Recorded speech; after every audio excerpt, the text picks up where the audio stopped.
Okay, so we have here Manuel from Tokemak. Is one of the most impressive projects on DeFi. There is out of innovation. All the times I read or I watch Tokemak videos, I have been reviewing again because it was so much innovation. So first of all, thank you, Manuel. All the times I talk with you is also an amazing talk that I have to digest in the next days. Thank you so much. So, and I appreciate it. He was in our conference last year. So, my first question is DeFi 2.0 in this kind of bear market has suffered out as all the DeFi, but we know that there are a lot of innovation, there are a lot of things to do. What are the status right now of all the DeFi 2.0 that I think Tokemak is one of probably of the main projects in that space? Well, with regard to DeFi 2.0, I believe that everyone is redefining their own products.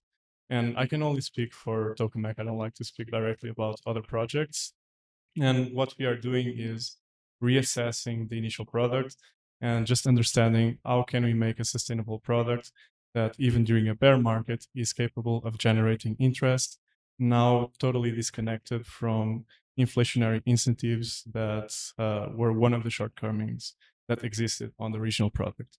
And for that purpose, we are working on the V2. I can also talk a little bit about the new updates that we had on the ACC side.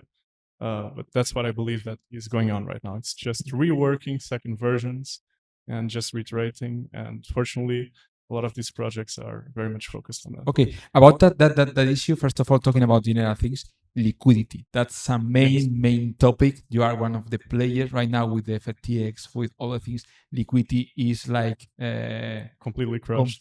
Crashing.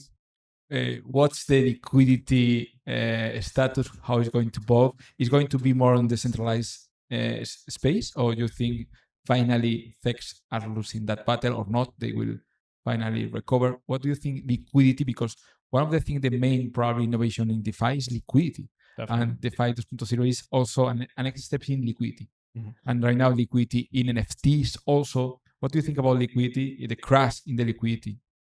So I believe that the liquidity crunches showed us a lot of vulnerabilities in our industry, and not just on DeFi 2.0. And usually I don't use this designation, but I think that even in terms of money markets, you saw liquidity crunches that exposed vulnerabilities in terms of risk parameters that weren't fully updated. And it reminded all of DeFi of this existential crisis of keeping up with the liquidity conditions. And if the liquidity conditions change, you need to take that into consideration. Now, I think that this is one of the actually positive things about Tokemak. It's the fact that despite these liquidity crunches, you still see that Tokemak is providing liquidity to multiple projects, mainly, for example, FXS ETH. It's one of the highest volume projects on Tokemak.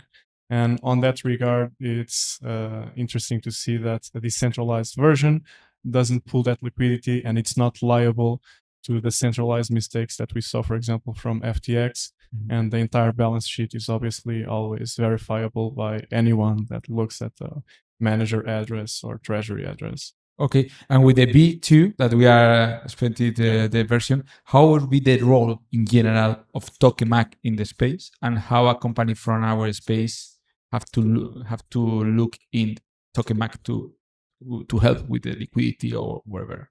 So, without entering any details that weren't shared by Carson, what I can say is that in this initial version, Tokemak had exposure to several assets that were present on its reactors. And you can just think about this as balance that is on the current balance sheet, right? And the IL was mitigated with Tokemak reserves. And now the crucial point is, how do you scale these deployments? And the easy answer is you take the IL elsewhere. So you need to have risk takers that want to make markets, and Tokemak acts as infrastructure, and that's part of what's crucial. It's not relying on emissions, but relying on making infrastructure that people will use to take risk. And that's amazing moment of there are moments of building. Probably that is so bad for having resources, but you probably have resources, not a problem. And it's time to build. and to be with a lot of also experience in that kind of moments that are really, really very challenging, no? Exactly. And a lot of projects on this regard. I did treasury analysis on many projects on DeFi. And it's important to understand if there is runway to keep on building or not, and just adjust accordingly to what you see within the overall ecosystem. Fortunately, we have a very good treasury that allows us to keep on building future versions. And on V2, we hope to really innovate versus our initial product. And that's the key focus right now. It's thinking, how can you make infrastructure? And I was talking with you previously on some of the hidden features that we would like to see implemented. And I think that it can be a very compelling product. Okay, and for the last question, what is the future in general of Tokemak? You see something, want to say something, and what is the future in general of the environment, or what is the project you think right now you are working with them, or you think they are going to look for? Well, I would say that in terms of current projects, I like anything that is related, and I know that this is controversial for a lot of crypto native people, but I like to see the integration of real world assets. And I believe that it's crucial for us to evolve and address larger addressable markets, is really to scale to a lot of these real world assets that are necessary to be brought on chain.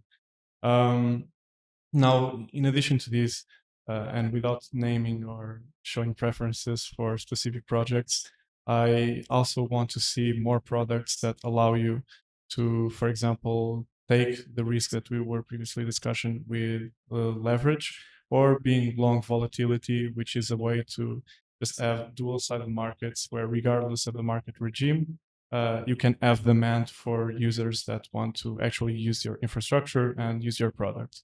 Okay, and the last question I can note, as you are a project that are also thinking about sometimes multi-chain and multi-deploy the equity several times. What do you see? Upchains theory, Ethereum more theory? What, because upchains has emerged as an important narrative, and I think the L1's narrative is like suffering a lot right now with all the L1s that. What do you see right now? Because L2s are also having a lot of good momentum. What do you see right now? Because you're probably Tokemak is deploying liquidity just on mainnet. Just on mainnet, but you are probably thinking sometimes in deploying other sites. So this is, for me, a personal opinion, and it does not represent Tokemak's opinion in any way, shape, or form. But when we actually met at Breakpoint. And I had already shared my opinion with you back then, 1 year ago or so, and it still remains the same. I believe that Ethereum will be used as a neutral settlement layer, and I think that the strong network effects will exist at the layer 2 level. Finally, a bear market is starting to just reveal some of the fragilities that existed on the multi-chain thesis. And for me, it's great to see the growth in Arbitrum, Optimism, and all the other layer 2s that we'll see. But the Cosmos thesis is quite different from Solana in some way. Totally different, and I think that they belong to different categories. But my personal view is that Cosmos, for me, is like the long tail of that market, and Ethereum will capture still all the liquidity, or at least the big majority of that liquidity. And therefore, I still maintain my position, and I think that it's still a Ethereum-centric future. Okay, thank you very much, Manuel. All the time, a lot of alpha with you. And thank you very much, and looking forward to see all the innovation that will happen in Tokemak. Thank you very much. Thank you so much.